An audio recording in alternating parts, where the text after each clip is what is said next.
Hi, Matt. Hi, Chad. How you doing, man? I'm hungry. Same. We're following the rules. That it might be the only rule that's sticking to this point, but we might have to keep it going. I don't know. I think I would be know a I bad. considered it. I think I would be a bad potter on a full stomach. So I think it's good for us. I know the one podcast that I did after I ate, I was terrible. I remember you were bad, but you're usually bad. So, and you were terrible. You're right. You were terrible that time. You're usually bad, but it was terrible that time. Yeah, usually like a 2 out of 10. I was a 0 that day. Yeah. It was an absolute dud. Yeah. This is the rule, folks, that we don't eat before the podcast. If this is your first time joining in, we have a list of rules that are all a little pointless. But but we follow them. We do our best. We do. Yeah. This one and no complicated math in our heads feel like the ones that are going to stay for the long term. yeah, I agree. How you been, man? I'm doing good. I'm doing really good. Yeah. Business has been great. Personal life has been great. Been traveling a lot, doing a lot of leadership development training, especially. So been going to a couple of different market leaders and getting to spend time with their future leaders and their executive teams and getting them skilled up on conflict, hard conversations, delegation, all the basic stuff that you need as a leader that pretty much every manager in the construction industry has never gotten any kind of training for. So it's fun. Well, and just by the way, after being promoted to our first division vice president, let's go. Woo-hoo. Thank you very much. Yeah. Well, thank you for the opportunity. Well, it's created a hell of an opportunity for me as well. So thank you for giving me that opportunity, sir. It is a cool thing to, one of our things that we love to do with customers is draw on the functional org chart and all the seats that the owner actually sits in. And this has been a big one for you. You've been sitting in the, obviously you're founder and CEO, and we've never called you division vice president, but functionally you've been sitting in that role, and to get you removed from that is substantial. And I only share all of that because, my goodness, how many of the owners that we're working with have we helped go through that same exact transition where they're sitting in multiple seats, and we're able to take hats off of them one by one and see the impact that it has to their time and what they can do to work on the business. So it's exciting to be doing it internally. I couldn't agree with you more. And for my check-in, that you just summarized. I mean, what I'm doing is walking the talk, right, and doing the thing that we advise our clients to do, which is to remove bottlenecks, and as a leader, stepping up and out to create space and empowering and delegating and all those things. Not that I hadn't been doing those things before, but like you said, this is the big one for me to step out of managing the consulting staff directly and hand that responsibility to you. First off, it's early, so you could still fuck it up, but you're doing a great 100%. job. Yeah, thank you. Thanks for that. But no, you're doing a great job. It really is, fun for me to watch and fun for me to coach you. And my goodness, we're just so extraordinarily fortunate to have great people and no drama and all those types of things, though. I do think that's from the people, but I think it's also from the culture, and we are. What it's doing for me, right, is I'm all of a sudden trying to figure out how to spend more of my time working on the business than I have, and I think I'm getting better at it. Of being intentional and focused on those priorities, and I can feel that with your steady hand, sir, and the awesome team that you're over top, that my efforts will be hopefully really impactful in helping us to grow the business and build an even stronger foundation to help as many contractors as we possibly can, which is, what we're here for. 100%. No, and you've already been doing it. It's been awesome to see. It's been equally awesome and terrifying to see all of the time that you have to work on the business right now, because you've got ideas, and those ideas are coming over the fence. And I'm like, oh gosh, we got stuff to do.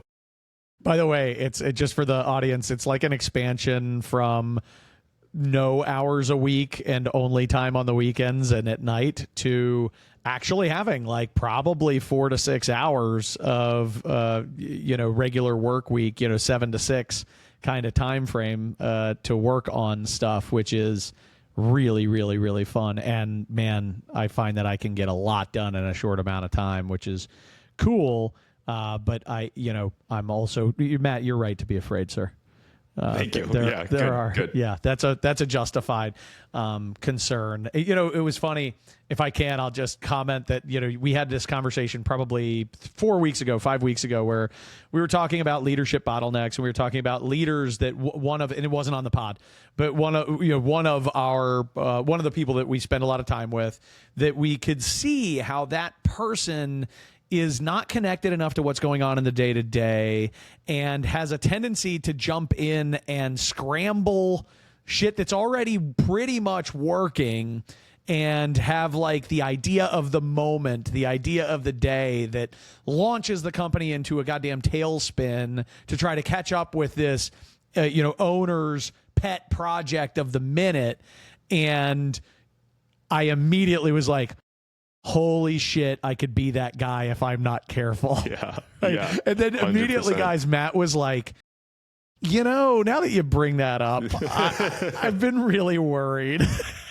And I'm like, hey, man, call me on it. I don't want to do that. And I hope I haven't been, just, flying in and making a mess of things. And if I am, let's not talk about it on the pod. Yeah, right. No, I forgot that we had that conversation already. So no, I actually would say over the past couple of weeks, I know that you're working on the right stuff. No, there's nothing coming across that's scaring me at all. I'm actually super excited about it, sincerely, because that's what you should be doing, and that's what we need. And hey, any business owner that's out there listening, that's where you need to get to, is the opportunity to be able to think about and work on the business. Makes a massive difference in the long-term stability. Well, and it's only possible if there's a layer of leadership happening that does assume responsibility, accountability, and deliver results underneath the ownership, or I'll call it the E1 or the L1 layer, right? Like the chief executive layer. It's essential to have that operating beneath you, under you. I think when we look at our clients, there are folks, there are basically like three things that you can see. One is it's working exactly the way it should. You've got the C-level person operating above it. They've got really strong leadership under. Those companies are so poised to launch. They're so poised to grow and do amazing things. And then you see two situations where they're not experiencing that. One is the owner would extract him or herself, but they can't, because the people under them are not capable, and they keep getting pulled back in, and they know if they walk away, there's nobody minding the store that's actually capable of doing it. That's really scary and painful. But the one that's really inexcusable is the one where there totally is a layer and the owner can't get their damn nose out of things, right? And that's the one that owner exec, you know what I mean? The CEO won't get their nose out of the day to day.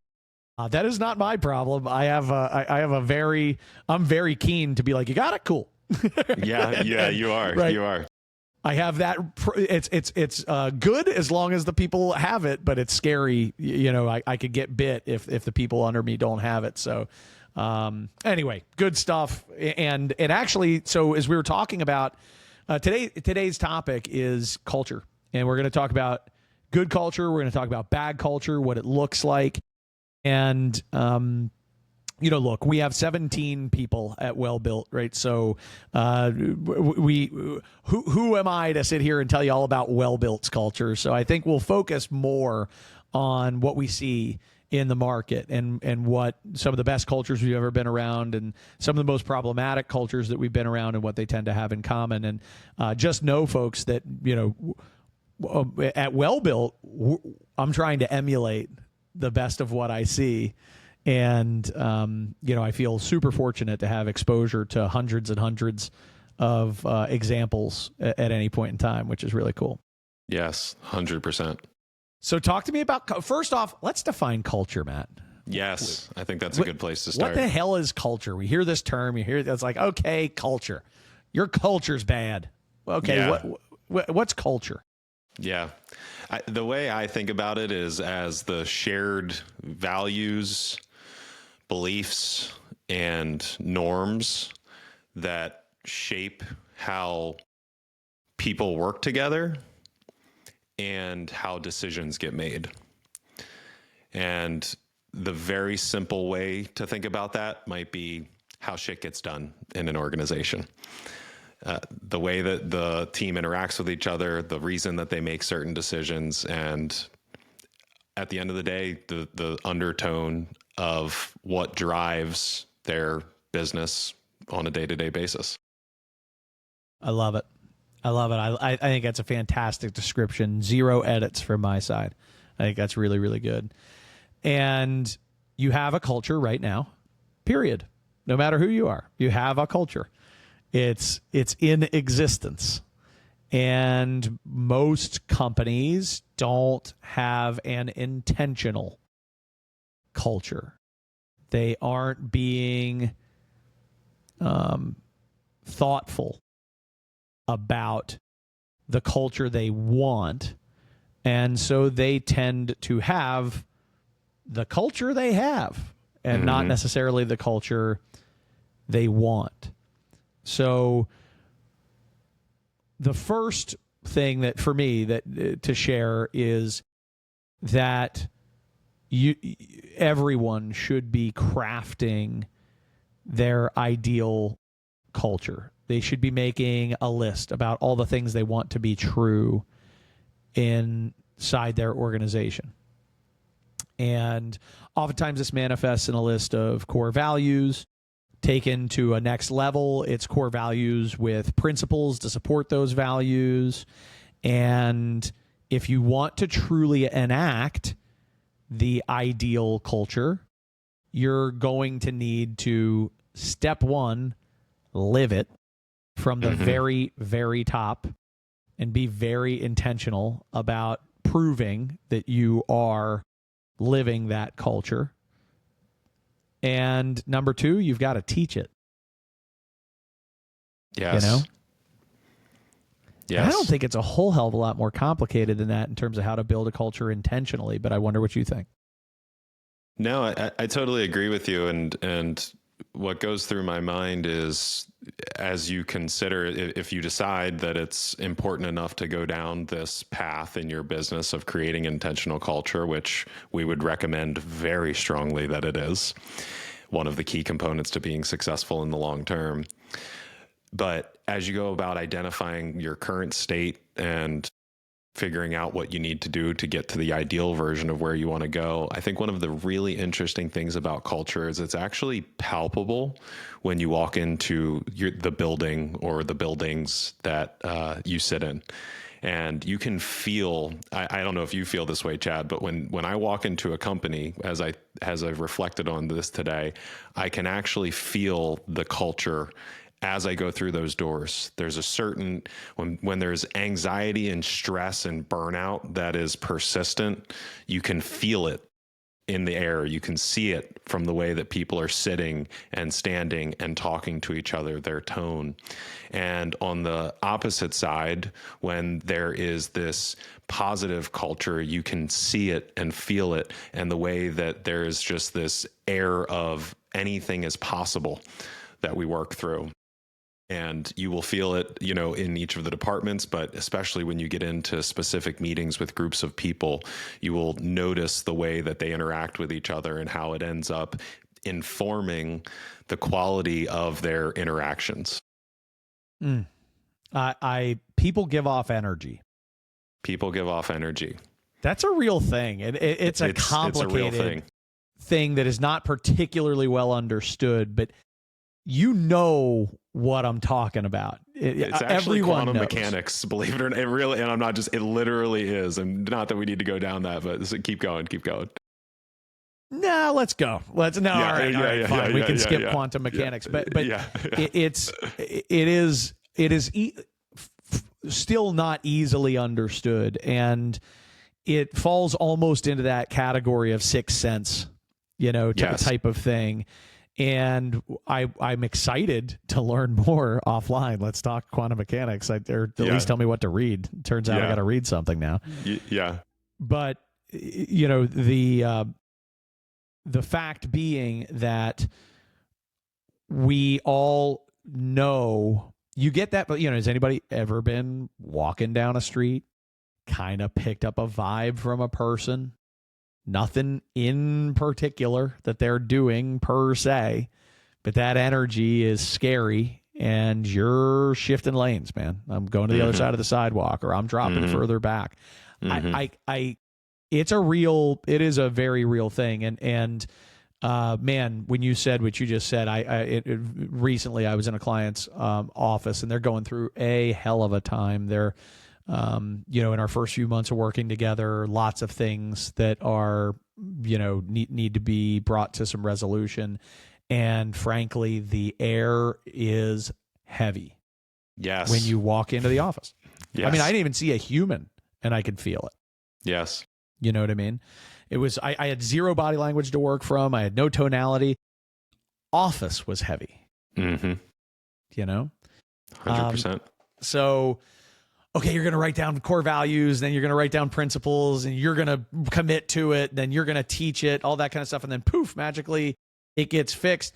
I hate to say it, but kinda, but the doing it and teaching it part is essential. And that's usually where it breaks, is that, it's that the change has to start at the top. The discipline 100%. To push it through has to continue from the top, and then it has to continue moving down and up through the organization. And, one of the things that I just gotta say, man, is that when you've got a really well-honed culture, using that term of energy, it's like a I don't know what the right word is. Damn, I wish I had a better word. But it's kind of like a noticeable imperfection when someone is not a fit. Yes, it really is. And so what do you do with that person? And I think it's interesting, because I have found this is a real thing. And I can think of right off the top of my head about 5 people, 4 of whom you probably know, who were the misfit, who started to fit, who figured it out, who actually, conformed into the culture in a way that's noticeable. Wow, that was a significant improvement. And for every one of those, I can think about 5 others that we're going to move on. Well, and maybe I would love to hear some of your experiences, if you've got any good stories as it relates to this. And I'll just share one last comment before asking you to share, some situations where you've helped companies to make this transition that you're describing. But it feels insufficient to me increasingly, as I reflect on the term company culture, that company culture is actually not the right starting point to pursue, because your company culture, as you just said, is actually driven by your leadership culture. It's the top leaders in your business that end up determining what the culture of your organization looks like. And it's the people that are overseeing your business strategy. It's the people that are overseeing your get work function, your do work function, your support work. So estimating, sales, business development, project management, the field, HR, accounting. It's those people that the way that they think, act, and behave with each other that ends up creating a cascading effect throughout the organization. And then you get to company culture. But the place to truly start is with your leadership culture at the top of the organization. So on that note, I wonder, as you've gone through doing this for 20 years now or whatever it is and working with companies, what's an example that comes to mind when you had to attack that culture issue at the top of the organization, and what happened? What was the result? I think there's I want to answer that question. Before I do, I want to step back for a moment and just talk about good culture versus bad culture, because there is a measure of relativity to this. Do you know what I'm saying? Like, there is a measure of relativity to what makes up good culture and bad culture. And I think, like, for example, calling out somebody publicly for failure, right? As an example, somebody fails and calling them out publicly. If we were going to ask 100 people, is that good culture or bad culture? Probably 80 of the 100 would say that's bad culture. And they'd be right in some contexts, right? But like in a military context, I'd say that's exactly what the hell you want. Right, as an example, you know what I'm saying, and in a construction company context, I'm not going to tell you that is a hard and fast no. You've heard me talk about this very topic in training before, where I've said, look, you can't make an absolute day-to-day habit of it, but I am for public shaming in some cases as a culture helper, and I can make it's a very small list, and you have to be judicious with it. But I can think of cases where that's helpful. So at any rate, what makes good culture? What makes bad culture? I'm going to tell you my 10 cents or 2 cents on it. I could give you 8 more, but I'll give you 2 cents on it. I'll tell you my 2 cents on it, which is the thing that makes culture, makes something a bad culture, or makes up a bad culture, is it is a culture that is in the way of results. Ta-da. Right? Love so that. Your company is aiming at a result. And I got it, and you and I are there's a spectrum, and you and I are a little further away on this spectrum than we are on some spectrums, that I am not for the feel good culture, right? Like I don't care how good it feels. I think people who care about feeling really, really good, and feeling safe and all those types of things will gravitate to those cultures, and those cultures need to exist for those people. And I also think that there are cultures where people actually feel good by feeling a little pressure and feeling a little mad, and that's kind of cool, in that culture, and that's a good fit there. And I don't mean to paint you with too broad of a brush there, Matt, because I know you could find lots of common ground with me in that area.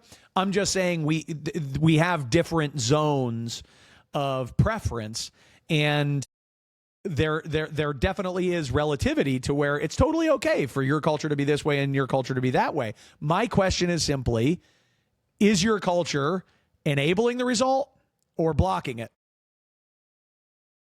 And if it is blocking your result, it is bad culture. Right? That's something you got to remove. And now I'll talk a little bit about some examples. I think this one, I don't think this one has any relativity to it. A lack of accountability is bad culture. And when I say a lack of accountability, I just want to simplify that down in 10 seconds and say a culture in which people do not do what they say they are going to do, period. Culture where we make promises and we do not keep them. Right? That kind of thing. That is a lack of accountability in the culture. Now, does that mean that a person, a company has to have 100% complete to-do lists 100% of the time by the end of the day, every single day, to be a high accountability culture? No. I mean, again, there's a spectrum there, though I will tell you, there are teams out there where that's the damn standard, and that does exist, believe it or not. So I think if there's a common thread in bad cultures that I see, Matt, like that's the one.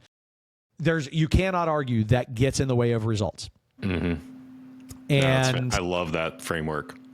Right, and when that gets in the way of results, that has to be resolved. And usually the culprit sits very near the top of the organization. Sometimes the top. A lot of times the top. And I'm not afraid to tell you, my friend and my audience friends, that I have counseled many a top of the chain person to get themselves out of the accountability loop in the business, because while they may be a genius and they may have the deep pockets that funded this thing, and they may have at one point in time been an accountable as hell person, sometimes people lose that edge. And when they do, everybody else does.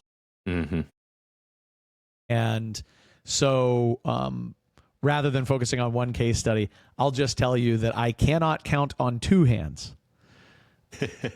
I'll just say that. I cannot count on two hands. Or probably not even on 2 hands and 2 feet.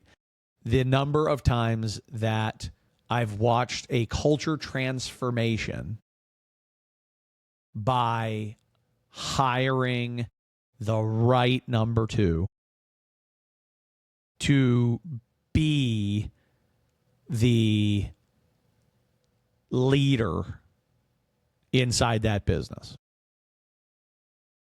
And I can count on 2 hands and 2 feet the number of times I have been successful at turning an unaccountable number 1 into an accountable number 1. So I think what you're saying is there's 2 major paths that you've pursued. One is turning the number 1 into an accountable number 1, bringing the right culture. And 2 is saying, hey, number 1, we love you. You're a great person. You've done great here for all these years. And also you need to get the heck out of the way and put somebody in place who can make it happen. Yeah. Yeah. And I've said that a bunch of ways, some more effectively than others. Yeah, 100%. Well, it's a hard conversation, right? And I think that it takes a serious degree of introspection to be able to admit to yourself that you are the problem that's causing it. And the funniest ones, and maybe funny, it is funny.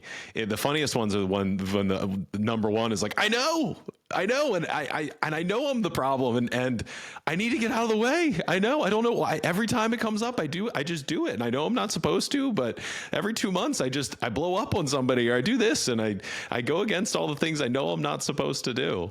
And for whatever it's worth, a way that has been really helpful for me to think about it when it's that path where sometimes people, sometimes people aren't going to change and aren't capable of it for one reason or another. And the language that I have felt that has been really useful that you may want to think about if you're a business owner thinking, am I the problem and can I change?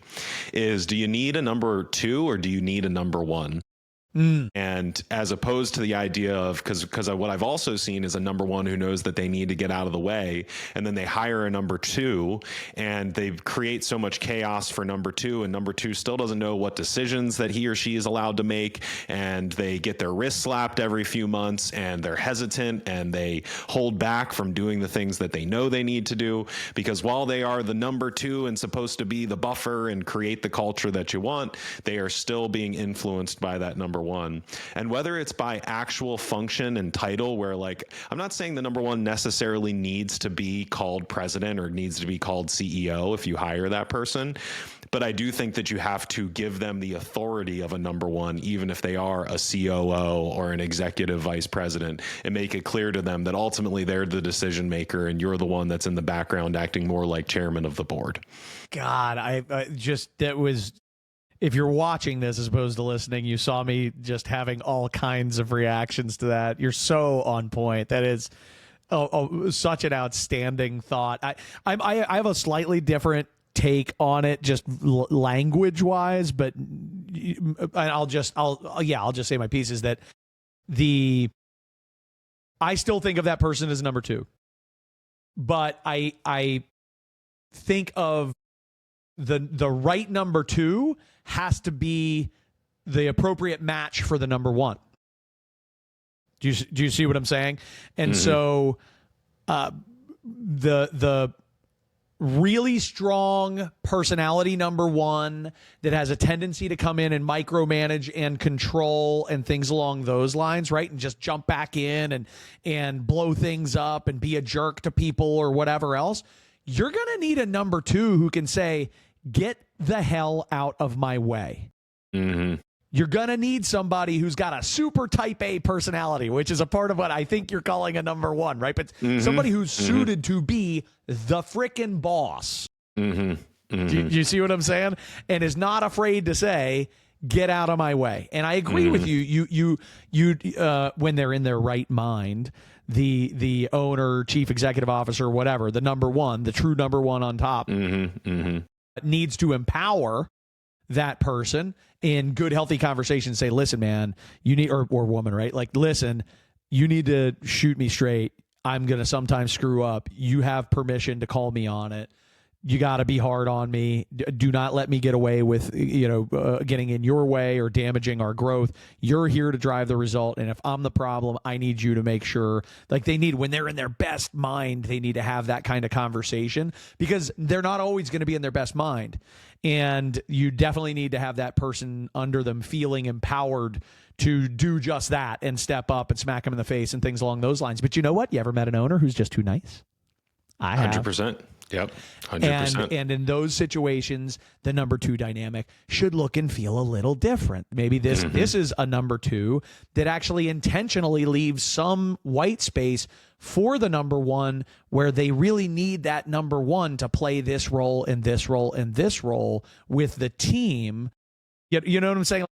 We get into way too many examples here, but my thought process is, it is a number two, but it's got to be a number two that is positioned as the boss and has authority, and that authority is respected by the number one, who is intentionally handing them that responsibility. So at any rate, so much of the culture talk, obviously you guys can tell, starts at the top, and the very, very top, and is set and driven from there. But the next steps are really hard too. So you've got to model it. You've got to teach it. How do you teach it? Yeah, you can actually run training sessions on culture. You teach it also by celebrating when somebody does something right and pointing to the culture and having corrective conversations that map back to the culture and all those different types of things. That's another way that you teach it in practice.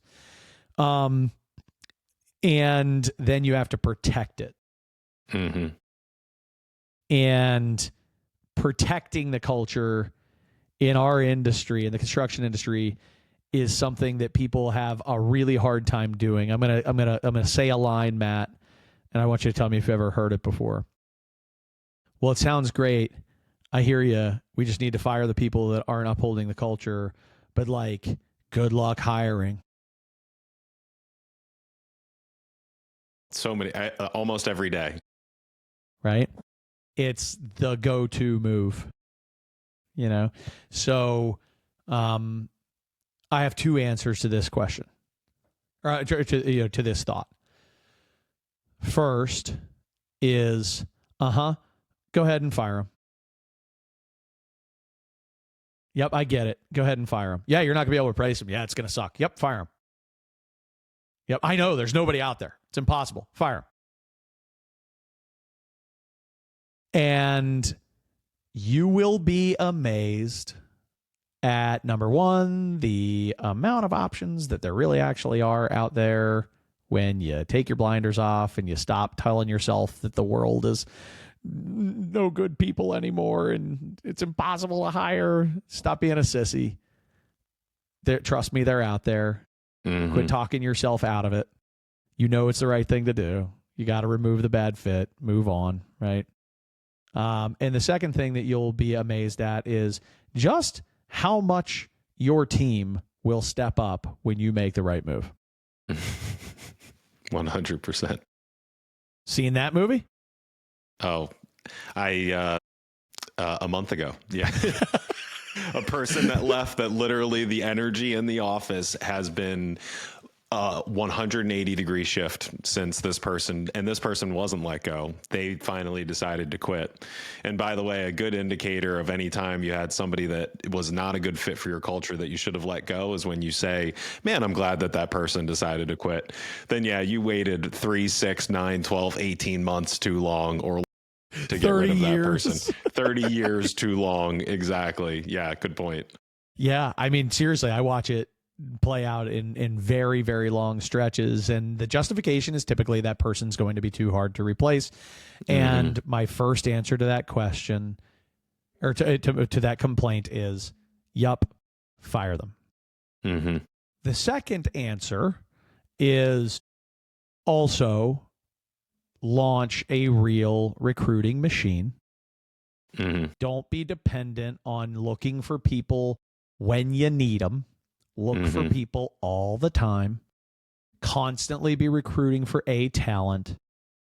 Yeah, sure. Lean on outside recruiters. I'm not saying that that's a no-go, but that shouldn't be your only move. And have a people bank and build it. Right?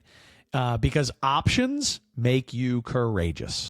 Yep. It's one of the tenets of negotiation in general, is having options makes you a much better negotiator. And although we may not think of it that way, we're essentially negotiating with ourselves and that person, saying, I can't let them go because I have no better option. And it makes you a bad negotiator. So you make the wrong decision, you cut the wrong deal, you keep the person. And I'll buy the excuse, I can't do this thing that I know I should do because of something that's actually impossible, right? I can't do it because I can't grow wings and fly. I can't do this. Oh, fuck, you're right. You can't grow wings and fly, so you shouldn't do this, right? I can't find somebody to replace. Who are you kidding me? Yeah, trust me, you can. This is not the only person in the universe, but you know what you might have to do? You might have to pay for them. You might have to spend a few bucks. Right. And that's scary and that sucks. And you don't want to spend any more than you're spending. Okay. Do you want a healthy company or do you want to save $100 grand? 100%. 100%. What are we even talking about? And so anyway, sometimes it's removal. Sometimes it's replacement. I can't tell you how many times, Matt, I can't tell you how many times people have fired the bad culture fit, or bad culture fits. And I've watched, 3 or 4 people go at once. And the total game plan is to backfill, $800,000 or $600,000 in overhead salaries. And they're like, 6 months later, we don't even need those people. Yes. Not only did you remove the culture problem, you just put $600,000 on your bottom line. How awesome is this? What a great point. What a great point. Jeez. No, it happens all the time. And I think, by the way, I feel excited to just mention, the one other situation in regard to keeping the person can be because I love what you said. If you are the head of the organization, you got to live it, teach it, protect it. That I think that's a really great way to put it. And sometimes we make that decision to keep the person because we're afraid that we can't find somebody better, as you said. And other times it's because that person has been a meaningful part of the building of the business and they've been your right-hand lieutenant for 25 years, but they're no longer fitting, or they're a family friend, or they're a family member. And when it comes to the protect it side, you are undermining all of the living and teaching when you allow those types of relationships to cloud your judgment from protecting the organization from that individual. Yeah, buddy. And I always like to pose a question like this when I run into that. So we can agree that such and such is a culture problem. Yeah. What do you think it's keeping you from doing? Well, it's definitely keeping us from growing people in that department. We have a lot of turnover. What impact is that going to have on your business? Well, you can see we're flat and we can't push past it. Okay, but you don't want to fire that person. No, we got to figure out a way around it. I don't want to fire that person. Yada yada yada. Okay, cool. I'll say, so would you spend $200,000 to make how about this? Would you write that person a check for the $6 million a year that they're costing you? Would you write that check? Love that. Would you write them a check for the $6 million a year that they're costing you? No? Well, that's what the fuck you're doing. That's what you're doing. You're writing them a check every year for $6 million. They are in your way. Right. So message one, it's often the owner, chief executive. If it's you, get out of the way. Get yourself right. It can be done. Make a new commitment, renew yourself, get focused, go hard and toward the finish line. But if it feels like a grind for you, and if it doesn't feel good, if it doesn't feel positive, I promise you're not helping your culture just by like being accountable. You can be accountable and a dick. And I watched that too many times. So if you're gritting your teeth and it sucks, get out of the way. Somebody else is going to love this job. This is somebody's dream job. Get out of the way and let somebody who has that energy, who's ready to do it, and step in and run the company. Now, if you're in that leadership role and executive role and you are living it and you are teaching it and you are protecting it, or you have a number two that's doing that so that you can sit back and watch and be like, oh, thank God somebody's actually doing that here, right? Because I wasn't doing that here, and that's okay too. It's okay. But it has to start at the top. And then you have the discipline to remove the wrong fits, to correct the behavior, to have no tolerance for culture damaging behavior. It's one thing to have a bad culture day. It's a different thing to have chronic bad culture behavior, right? And those people can't be a part of your machine. They are just gumming up the works and keeping you from being successful. At the end of the day, Matt, in your view, what can companies that go through that process expect as a net result of having this discipline? So what can they expect if they are actually sticking to protecting the culture and they do and it right? They're living it. Yeah. They're teaching it. They're protecting it. They have no tolerance. They're removing the bad fits. What can they expect? It feels like reduced friction. That's really, it's there's an ease that comes along with it, because there's a concerted effort amongst all of the people in the organization to move towards the same direction for the same reasons in the same way. And we are so weak alone, and we are so powerful as groups. And so what you can expect is that you will have a group that marches forward together much more efficiently and much more vigorously, frankly, usually faster, harder, more excellent, more profitability. I mean, those are the kinds of results that you get throughout time, because people just actually pick up their part of the slack, and they do not allow anybody in the organization to go against the culture. And that's when it gets really powerful, is that there's accountability, not just from the top of the organization to live it, but that everybody throughout the organization has that expectation. And then the standard of excellence becomes unavoidable. That is the place to be, is when the standard becomes unavoidable. And if it does, the person either gets let go or they self-select themselves out because it's so obvious that they do not fit. 100% facts. That's how it works. I'll stack one other neat thing on top of it, which is that the pride in their workplace is infectious. Mm-hmm. And you will resolve your recruiting problem by building an organization that everybody wants to join. Mm-hmm. You'll find yourself attracting A players. You'll find yourself attracting people you can't even believe are willing to come and work for you. Hey folks, the sky's the limit. That's where the breakthroughs truly start to mount. That is a tipping point.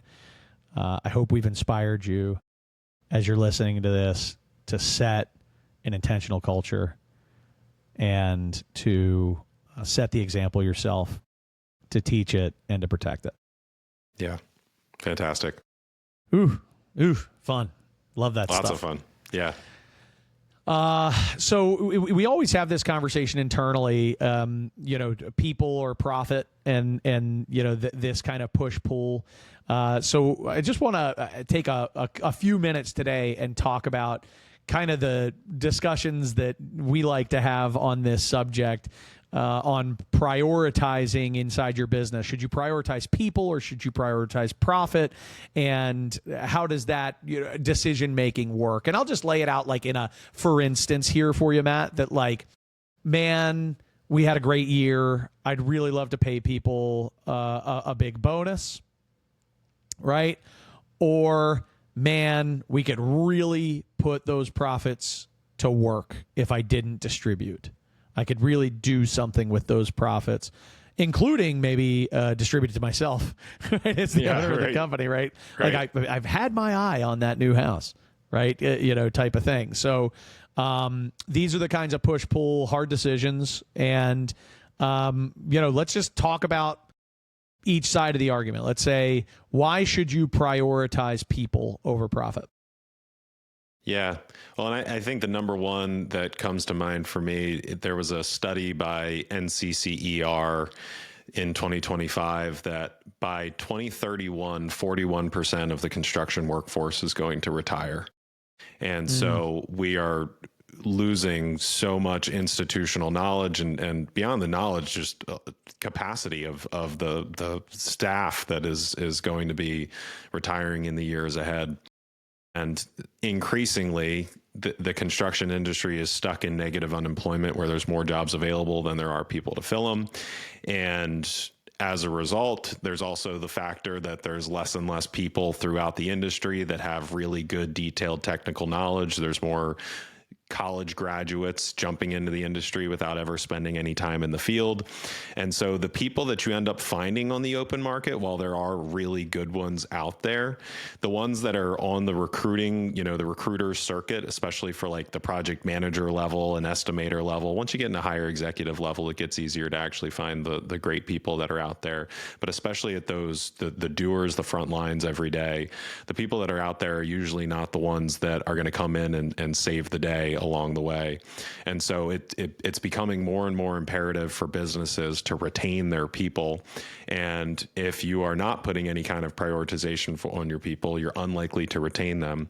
And by the way, because there is such a lack of knowledge coming up through the new school generation of construction, you need to prioritize your people so that you can put them in a position where they are the baddest mamma jammas in the market that you live in, and have a system for being able to develop those kinds of people, because it is possible to take somebody who's been an average performer and turn them into an all-star by putting them through the right systems, training, people, processes, giving them a career path, which all fall into that side of prioritizing people to me. Yep. No arguments here. I agree with all that. I think my stance on prioritizing people is that people are your profit engine,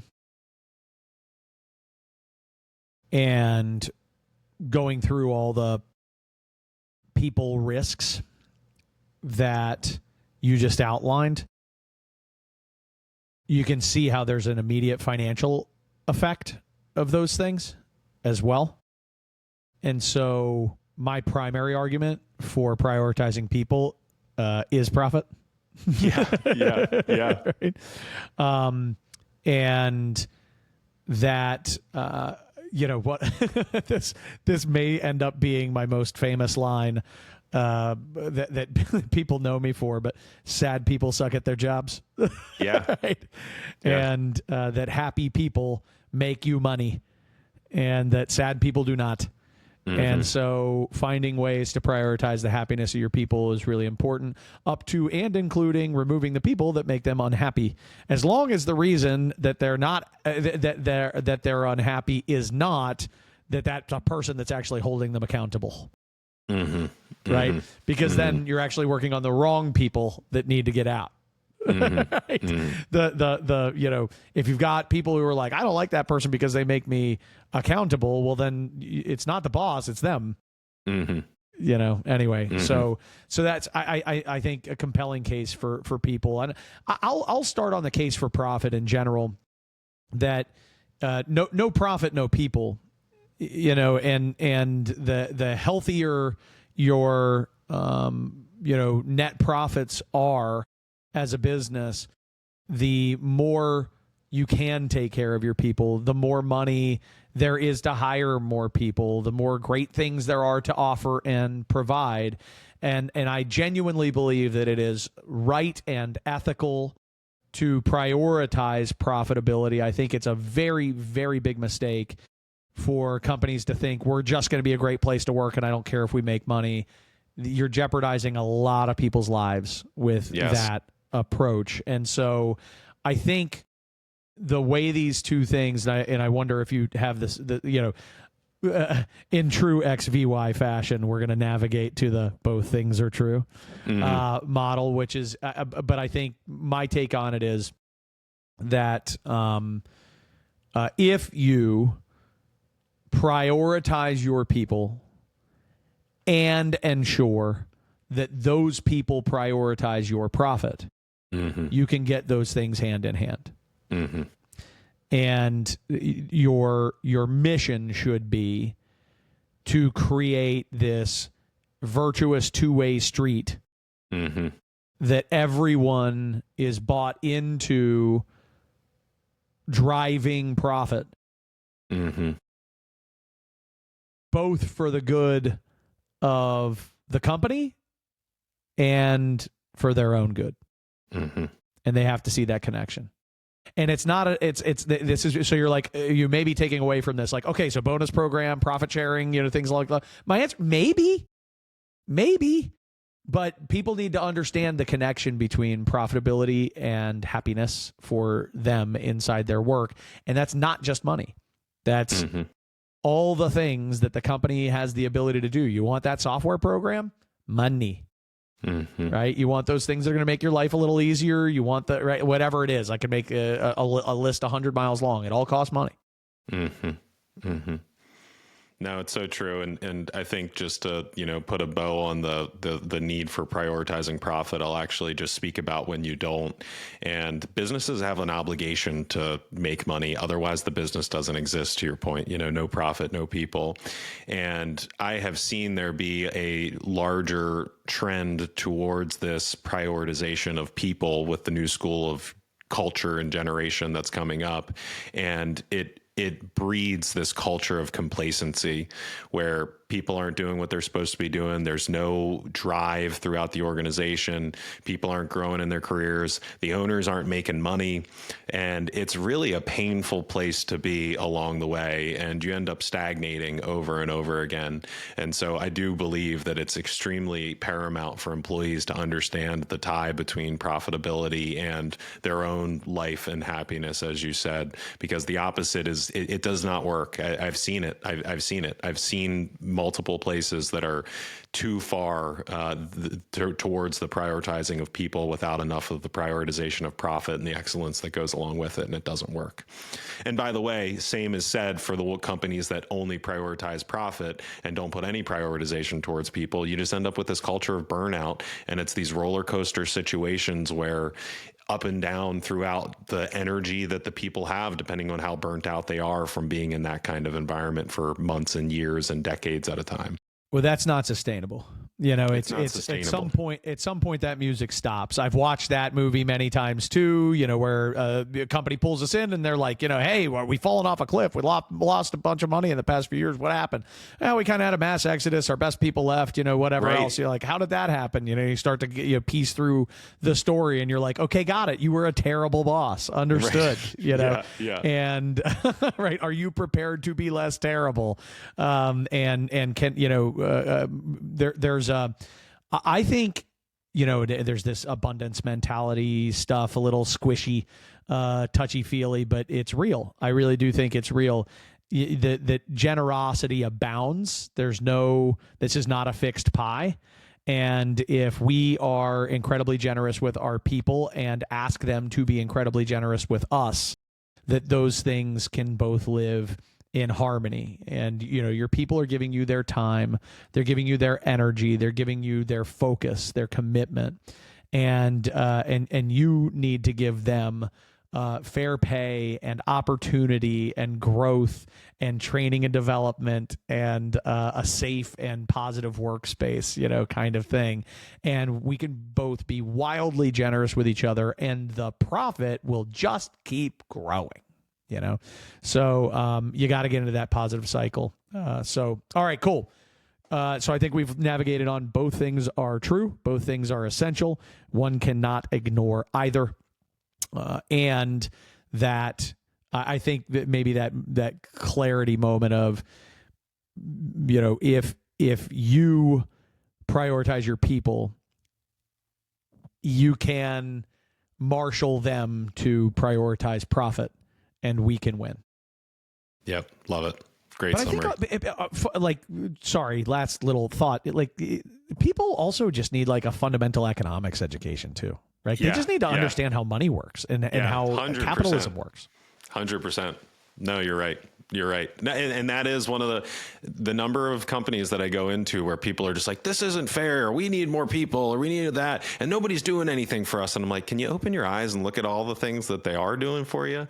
And I'm not saying that it's always perfect, but I do think that there is a growing negative trend of employees thinking that their company is supposed to just make their lives, work-life balance exist and make things amazing. And you need to take your own personal responsibility for that stuff. You have a role in that every single day.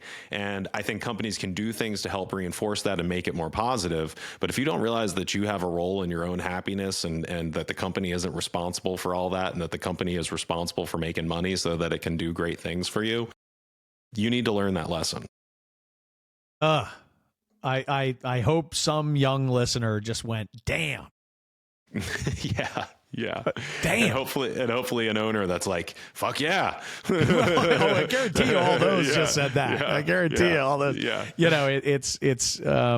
Anyway, it's not an us v them. It's us together working toward this same objective so that we can all benefit from the great things that achieving that profit objective provides.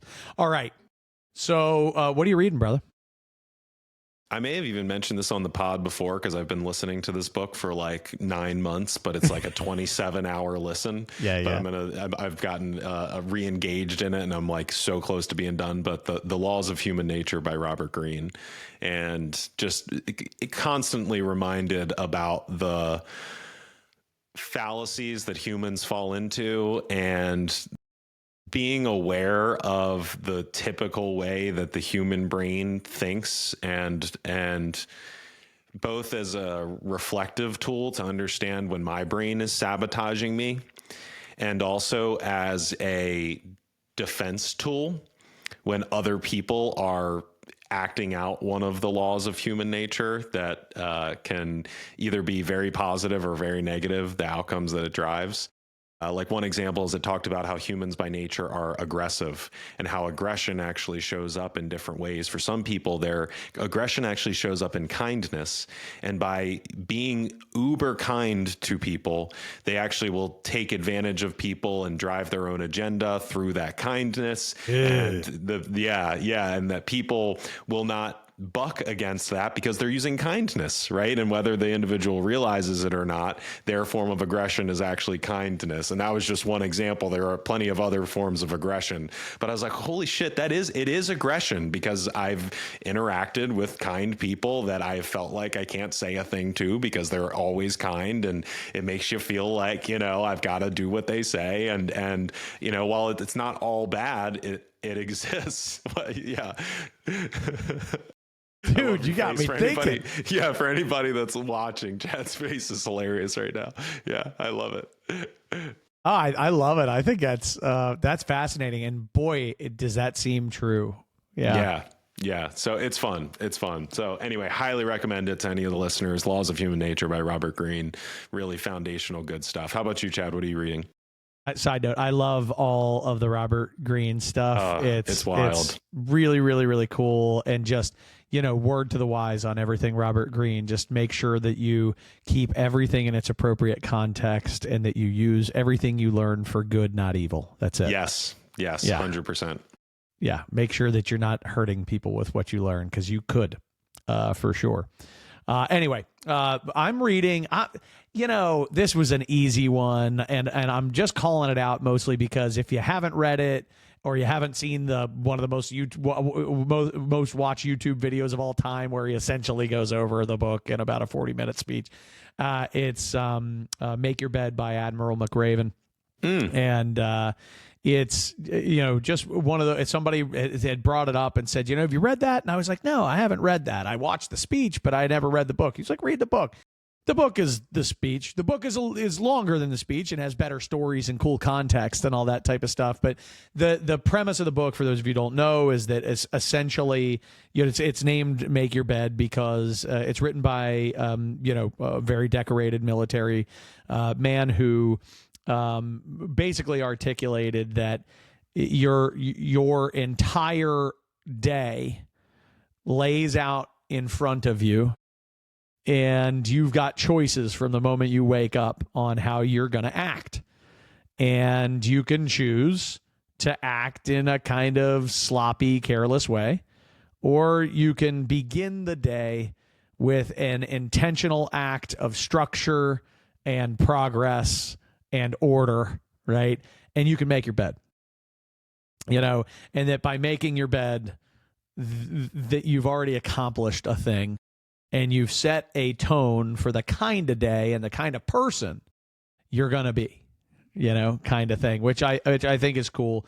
And obviously I think that's a powerful personal ownership kind of message, and connects back to what you're talking about, Matt, with, people who feel like the company is supposed to do for me. And I'm, like that kind of stuff, read Make Your Bed. That'll help you. That'll help you to kind of keep things into some context.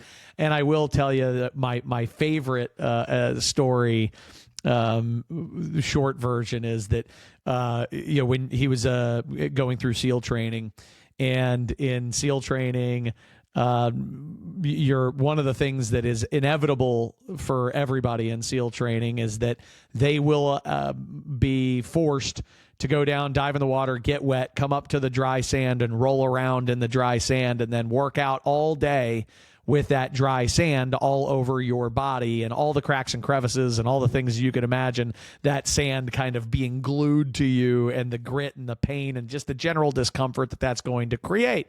And usually people got it for doing something wrong, and it's called being a sugar cookie. I love. Right. Yeah. What's wrong with you today? I'm a sugar cookie. Right. Like that kind of thing. It's like, just, this sucks. I'm a sugar cookie today. Right. And which I just think is fun and awesome, and talk about culture where, like, is that good culture or bad culture? That's good culture.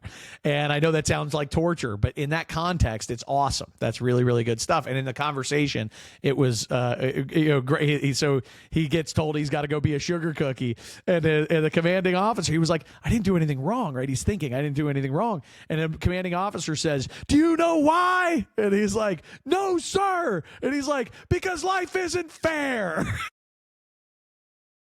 It's like, that's it. You're a sugar cookie because life isn't fair. That's it. That's the reason. Yes. And it killed me. And it made me so happy, because I'm like, man, these are the lessons. Like, these are the lessons. So anyway, if you haven't read the book or you haven't watched the speech, you got to. If you have kids, you got to make them watch the video. You got to make them read the book. If you have somebody that's in college, for the love of God, get this in their hands as quickly as humanly possible. These are the types of lessons that we need. They happen to be told from a hero. So pretty cool stuff. Awesome. Well, you got me interested. I'm going to look up the video.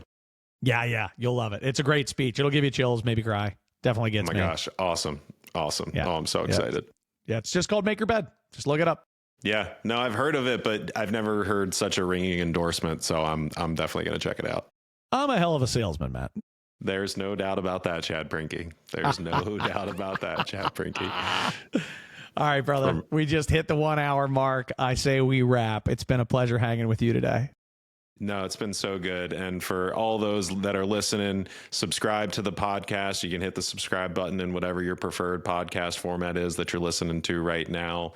Don't forget, the Well-Built book is on Amazon, written by Chad Prinkey. Look it up. Sold, I think, over 5,000 copies now. 6,000. Really fantastic. Yeah, we're over 6,000 copies. Yep. Awesome. So good. And beyond that, if you love listening to this, please share it with a friend. There's a lot of good that we know we can be doing for the industry, and we really believe that these small doses of this kind of information that people go and start acting on are going to make a positive impact. That ripple is going to turn into a wave throughout the industry. So subscribe, buy the book, tell a friend, and we just appreciate everybody that's here listening to us every day. And make sure that you follow Matt on LinkedIn. He's pretty outstanding. I'm okay, but Matt's really, really good. I appreciate that, Chad. I appreciate that. Thanks, man. Have a great evening. You too. See ya. See ya.